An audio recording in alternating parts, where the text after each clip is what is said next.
ಗ್ರಾಮ ಸ್ವರಾಜ್ಯ ಕೇವಲ ಕನಸಲ್ಲ, ಸಾಧಿಸಬೇಕಾದ ವಾಸ್ತವ.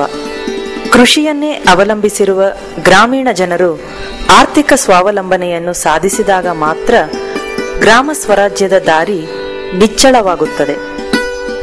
ಅಭಿವೃದ್ಧಿ ಎನ್ನುವುದು ಸರಕಾರದ ಗುರಿ ಮಾತ್ರವಾಗದೆ ಜನರ ಬೇಡಿಕೆಯಾಗಬೇಕು. ಗ್ರಾಮೀಣ ಜನರು, ಅದರಲ್ಲೂ ಮುಖ್ಯವಾಗಿ ಮಹಿಳೆಯರು ಸಂಘಟಿತರಾಗಿ ಅಭಿವೃದ್ಧಿಯ ದಿಕ್ಕಿನಲ್ಲಿ ಕಾರ್ಯಪ್ರವೃತ್ತರಾಗಬೇಕು. ಇಂತಹ ಒಂದು ಪ್ರಯತ್ನ ಮಳವಳ್ಳಿ ತಾಲೂಕಿನ ಮುದ್ದೇಗೌಡನ ದೊಡ್ಡಿಯಲ್ಲಿ ನಡೆದಿದೆ. ನನ್ನ ಹೆಸರು ಕೃಷ್ಣ ಅಂತ. ನಾನು ಗೌರ್ಮೆಂಟ್ ಕಾಲೇಜ್ ಒಂದರಲ್ಲಿ ಲೆಕ್ಚರ್ ಆಗಿದ್ದೀನಿ. ನಾನು ಇದೇ ಗ್ರಾಮದವರು.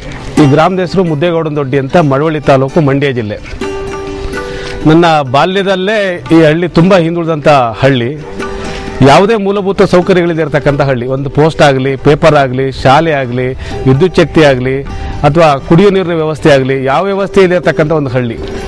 ಹಾಗಾಗಿ ಹಳ್ಳಿನ ಏನಾದರೂ ಮಾಡಿ ಅಭಿವೃದ್ಧಿ ಪಡಿಸಬೇಕು ಅನ್ನೋ ದೃಷ್ಟಿಯಿಂದ ನಮ್ಮ ಸ್ನೇಹಿತರ ಜೊತೆಯಲ್ಲಿ ಮತ್ತು ಊರು ಗ್ರಾಮಸ್ಥರ ಜೊತೆಯಲ್ಲಿ ಒಟ್ಟಿಗೆ ಕೂತು ಮಾತಾಡ್ತಾ ಏನೇನು ಕಾರ್ಯಕ್ರಮಗಳನ್ನು ಮಾಡಿದರೆ ಈ ಯೋಜನೆಗಳನ್ನು ಕಾರ್ಯರೂಪಕ್ಕೆ ತರ್ಬೋದು ಮತ್ತು ಹಳ್ಳಿ ಅಭಿವೃದ್ಧಿ ಮಾಡ್ಬೋದು ಅಂತ ಯೋಚನೆ ಮಾಡಿದ್ವಿ. ನಮ್ಮ ಹಣ ಹೆಂಗೆ ಪೋಲಾಗ್ತಾ ಇದೆ, ನಮ್ಮಲ್ಲಿ ಆರ್ಥಿಕವಾಗಿ ಚೆನ್ನಾಗಿದ್ದಾರೆ ಜನ, ಆಸ್ತಿ ಪಾಸ್ತಿ ಎಲ್ಲ ಇದೆ, ನೀರಾವರಿ ಸೌಲಭ್ಯ ಇದೆ, ಆದರೆ ಆರ್ಥಿಕವಾಗಿ ಅಭಿವೃದ್ಧಿ ಆಗದೆ ಇರೋದು ಕಾರಣ ಇಲ್ಲಿ ಜ್ಞಾನದ ಕೊರತೆ ಇದೆ, ತಿಳುವಳಿಕೆ ಕೊರತೆ ಇದೆ ಅನ್ನೋ ದೃಷ್ಟಿಯಿಂದ ಜನರನ್ನು ಕೂರಿಸಿ ಮಾತಾಡ್ತಾ ಈ ಸಂಘಗಳನ್ನು ಪ್ರಾರಂಭ ಮಾಡಿದ್ವಿ.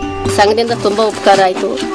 ಜನಗಳು ಸುಮಾರು ಜನ ಸಾವು ಬದುಕು ನೀಡೆ ಓಡಾಡ್ತಾ ಇದ್ರು. ಇವಾಗ ಅದಕ್ಕೆ ಉಪಯೋಗ ಆಯಿತು. 10 ರೂಪಾಯಿ 5 ರೂಪಾಯಿ ಬಡ್ಡಿ ತಗೊಂಡು ಅವ್ರು ಕಟ್ಟಕ್ಕಾಗದೇನೆ ನೇತಾಕೊಳ್ಳೋ ಎಷ್ಟನೋ ವಿಷ ಕುಡಿಯೋಂಥ ತುಂಬ ಜನ ಇದ್ರು. ಈ ಸಂಘ ಓಪನ್ ಆದ್ಮೇಲೆ ಮಾತ್ರ ಅಷ್ಟೇ ಅನುಕೂಲ ಆಯಿತು ಜನಗಳಿಗೆ. ಸಂಘ ಓಪನ್ ಆದಮೇಲೆ ನಾವು ನಮ್ಮೂರಿಗೆ ಬಸ್ ಬರ್ತಾ ಇರಲಿಲ್ಲ, ಅದರಿಂದ ಅನುಕೂಲ ಆಯಿತು. ಆಮೇಲೆ ಲೇಡೀಸ್ ಡೈರಿ ಅಂತ ಹೇಳ್ಬಿಟ್ಟು ಇಲ್ಲಿ ಡೈರಿ ಓಪನ್ ಮಾಡಿದ್ವಿ. ಸುಮಾರು ಜನ ಗಂಡಸರನ್ನೇ ಕಾಯ್ಬೇಕಾಗಿತ್ತು. ದುಗ್ನಳಿಗೆ ಹೋಗ್ಬೇಕಾದ್ರೆ ಹಾಲು ತಗೊಂಡು ಬೇರೆ ಊರಿಗೆ ಗಂಡಸರನ್ನೇ ಕಾಯ್ಬೇಕಾಗಿತ್ತು. ಇವಾಗ ನಮ್ಮೂರ್ನಲ್ಲಿ ಅದಕ್ಕೆ ನಾವು ಹೆಂಗಸರ ಇಲ್ಲಿ ಹಾಲು ತಗೊಂಡು ಹಾಕತ್ತಾ ಇದೀವಿ. ಸಂಘದ ವತಿಯಿಂದ ನಮ್ಮೂರಿಗೆ ಬಸ್ ವ್ಯವಸ್ಥೆ ಮತ್ತೆ ಚರಂಡಿ ಕ್ಲೀನ್ ಮಾಡಿಸೋದು, ಮತ್ತೆ ಹಣಕಾಸು ವ್ಯವಸ್ಥೆ, ಬೋರ್ಗಳು ಇರಲಿಲ್ಲ ಊರಲ್ಲಿ, ಬೋರ್ ತೆಗ್ಸಿದ್ರು, ಸಾಲ ಸೌಲಭ್ಯಗಳು ತಗೊಂಡು, ಮತ್ತೆ ಹೊರಗಡೆಯಿಂದ ಫೈನಾನ್ಸ್ ಬತ್ತಿದವ್ರ ಅವ್ರದ್ದೆಲ್ಲ ಸ್ವಲ್ಪ ಕಂಟ್ರೋಲ್ ಬಂತು.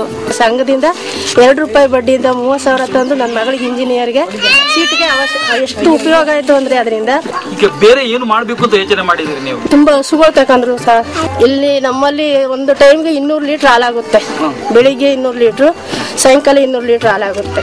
ಎಲ್ಲ ಸಂಘದಿಂದ ಸಾಲ ಕೊಟ್ಟರು. ಸಂಘದಿಂದ ನಮ್ದು ಸಂಘ ಡೈರಿ ಆದದ್ದು ಸಂಘ ಆದ್ಮೇಲೆ ಸಂಘದಿಂದಲೇ ಹೋರಾಟ ಮಾಡಿ ಸಂಘದಿಂದ ಇದು ಮಾಡಿ ಮಹಿಳೆಯರೆಲ್ಲ ಸೇರಿ 200 ರೂಪಾಯಿ ತಮ್ಮ ಸೇರ್ ಅಮೌಂಟ್ ಕಟ್ಟಿ ಸಂಘ ಮಾಡಿ ಒಂದು ಸ್ಥಿತಿ ತಂದು ಇವತ್ತು ಒಂದು ಬಿಲ್ಡಿಂಗ್ ಕಟ್ಟು ಮಟ್ಟಕ್ಕೆ ಬಂದಿವಿ. ಮೊದಲು ಇದೆಲ್ಲ ಆಗ್ತಾ ಇರ್ಲಿಲ್ಲ. ಸಂಘ ಇರೋ ಮೊದಲು ಏನಾಗ್ತಾ ಇರ್ಲಿಲ್ಲ, ಗೊತ್ತೇ ಇರ್ಲಿಲ್ಲ. ನಾವು ಮಳವಳ್ಳಿ ಈಗ ತುಂಬಾ ಇಲ್ಲಿರೋ ಮಹಿಳೆಯರು ಯಾರು ಕೇಳಿದ್ರು DCC ಬ್ಯಾಂಕ್ ಎಲ್ಲದೆ ಅಂದ್ರೆ ಹೇಳ್ತಾರೆ.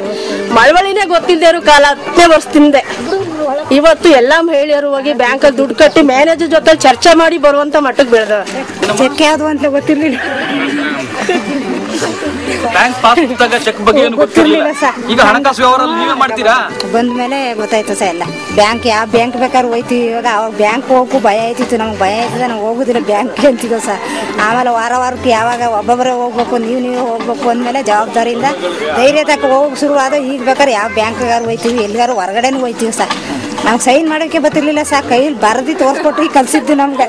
ಇವಾಗೆಲ್ಲ ಇನ್ವಿಟೇಷನ್ ಎಲ್ಲ ಓದ್ತೀವಿ ಸರ್ ನಾವು. ಸೇರಿದ ಮೇಲೆ ಸರ್ ಇನ್ವಿಟೇಷನ್ ಎಷ್ಟು ವಯಸ್ಸಾದವರೆಲ್ಲ ಬರೀತಾರೆ ಸರ್. ಈಗ ನಮ್ಮಲ್ಲಿ ಪ್ರತಿಯೊಬ್ರು ಸೈನ್ ಮಾಡೋ ಮಟ್ಟಕ್ಕೆ ಬಂದವ್ರು ಇವಾಗ. 12 ಸಂಘದಲ್ಲಿ ಈಗ ಯಾವ್ದಾವ್ದಕ್ಕೆ ನೀವು ಈಗ ಒಂದು ಕೇಳಿದ್ರಿ, ಮತ್ತೆ ಬೇರೆ ಏನೇನಕ್ಕೆ ಸಾಲ ಕೊಟ್ಟಿದ್ದೀರಾ? ಸಾಲ ಇಟ್ಟಿಗೆ ಮಾಡ್ಲಿಕ್ಕೆ, ಆಲೆ ಮನೆಗೆ, ಮತ್ತೆ ಮದುವೆಗಳಿಗೆ ಮತ್ತೆ ಈ ಇದು ಗ್ರಾಂಟ್ ಅವ್ರಿಗೆ ಹಣ ಸರ್ಕಾರದಿಂದ ಬರೋ ಹಣ ಸಾಲಿಲ್ಲ ಅಂದ್ರೆ ಗ್ರಾಂಟ್ ಮನೆ ಮಾಡೋರ್ಗೆ. ಅದೇ ಸುಮಾರು ನಮ್ಮೂರಲ್ಲಿ ಚಿಕ್ಕೂರಾದ್ರೂ 8-10 ಮೆಟೆಡೋರ್ಗಳಿವೆ. ಅದಕ್ಕೆಲ್ಲ ನಮ್ಮ ಸಂಘದ ವತಿಯಿಂದ ಅಂದ್ರೆ ಅವ್ರಿಗೆ ಅರ್ಧ ಕಟ್ಟಬೇಕಲ್ಲ, ಇಲ್ಲಿ ಸಂಘದಿಂದ ಅರ್ಧ ತಗೊಂಡೋಗಿ ಕಟ್ಟಿ ಅವ್ರು ಬರೋ ಆದಾಯದಲ್ಲಿ ಅದನ್ನ ಮಾಡಿ ಉಳಿತಾಯ ಮಾಡೋ. ಸ್ವಸಹಾಯ ಸಂಘ ಪ್ರಾರಂಭ ಆಗೋ ಮೊದಲೇ ಪೇಪರ್ ಮೇಲೆ ಗಮನ ಇರಲಿಲ್ಲ. ಇವತ್ತು ನಮ್ಮೂರಿಗೆ ಪ್ರಜಾವಾಣಿ ಅಂತ ಪೇಪರ್ಗಳು ಬರುತ್ತೆ, ವಿಜಯ ಕರ್ನಾಟಕ ಪೇಪರ್ ಬರುತ್ತೆ. ನಮ್ಮ ಸುತ್ತಮುತ್ತ ಜನರಿಗೆಲ್ಲ ನಮ್ಮೂರು ಜನವೇ ಜೋಬಿಂದ ಕಾಸು ಹಾಕೊಂಡು ಇನ್ವಿಟೇಷನ್ ಹಂಚ್ಕೊಂಡು ಮೈಕ್ ಹಾಕೊಂಡು ಅನೌನ್ಸ್ ಮಾಡಿ 150 ಜನ ಪರೀಕ್ಷೆ ಮಾಡಿ 50 ಜನಕ್ಕೆ ಮೈಸೂರು ಕರ್ಕೊಂಡೋಗಿ ಕಣ್ಣು ಆಪರೇಷನ್ ಮಾಡಿಸಿದ್ರು. ಅದು ಕೂಡ ಒಂದು ಸಾಮೂಹಿಕವಾದ ಕೆಲಸವೇ. ಅದಾದಮೇಲೆ ಇನ್ನೊಂದು ಕಾರ್ಯಕ್ರಮವನ್ನು ಮಾಡಿದ್ವಿ, ಮಹಿಳಾ ಸಮಾವೇಶ ಅಂತ. ಹೆಚ್ಚು ಕಡಿಮೆ 2000 ಜನರಷ್ಟು ಸೇರಿದ್ರು ಮಹಿಳೆಯರು. ಆ ಕಾರ್ಯಕ್ರಮ ಅವಕ್ಕೆ ಮುಂಚಿತವಾಗಿ ನಾವು ಮಾತಾಡಿದ್ವಿ. ಇಲ್ಲಿ ಜಾತಿ ಗೀತಿ ಹೇಳಿ ಪಂಕ್ತಿ ಭೇದ ಮಾಡಕೂಡದು ಅಂತೇಳಿ ಪರಿಶಿಷ್ಟ ಜಾತಿಯವರು, ಲಿಂಗಾಯತರು, ಕುರುಬರು, ಒಕ್ಕಲೂರು ಎಲ್ಲ ಏನಿದ್ರು ಎಲ್ಲ ಒಟ್ಟಿಗೆ ಕೂತ್ಕೊಂಡು ಒಂದೇ ವೇದಿಕೆಯಲ್ಲಿ ಊಟ ಮಾಡ್ತಕ್ಕಂಥ ಕಾರ್ಯಕ್ರಮ ಅಲ್ಲಿಂದ ಪ್ರಾರಂಭ ಆಯಿತು. ಅದಕ್ಕೆ ಮೊದಲೇ ನಮ್ಮೆಲ್ಲ ಬೀದಿಲಿ ಅನ್ನ ಹಾಕ್ತಕ್ಕಂಥ ಒಂದು ಪದ್ಧತಿ ಇತ್ತು. ನಮ್ಮೂರಲ್ಲಿ ಇವತ್ತು ಪರ ಮಾಡಿದ್ರೆ ಇವತ್ತು ಎಸ್ಸಿಗಳು ಕಾಮನ್ನ ಕೂತ್ಕೊಂಡು ಊಟ ಮಾಡ್ತಕ್ಕಂಥ ಒಂದು ಪರಿಸ್ಥಿತಿ ಬದಲಾಗಿದ್ದೆ ಅಲ್ಲಿಂದ. ಉಳಿತಾಯ, ಆದಾಯ ಇವಿಷ್ಟೇ ಸ್ವಸಹಾಯ ಸಂಘಗಳ ಉದ್ದೇಶವಲ್ಲ. ಸಾಮಾಜಿಕ ಬದಲಾವಣೆಯೂ ನಮ್ಮಿಂದ ಸಾಧ್ಯ ಎಂಬುದನ್ನು ಮುದ್ದೇಗೌಡನ ದೊಡ್ಡಿಯ ಮಹಿಳೆಯರು ತೋರಿಸಿಕೊಟ್ಟಿದ್ದಾರೆ. ರಸ್ತೆಗಾಗಿ ಹೋರಾಟ ಮಾಡಿ ಗೆದ್ದಿದ್ದಾರೆ. ತಮ್ಮದೇ ಆದ ಹಾಲಿನ ಡೈರಿ ಆರಂಭಿಸಿದ್ದಾರೆ. ಜನರ ಕಷ್ಟ ನಷ್ಟಗಳಿಗೆ ನೆರವು ನೀಡುತ್ತಿದ್ದಾರೆ.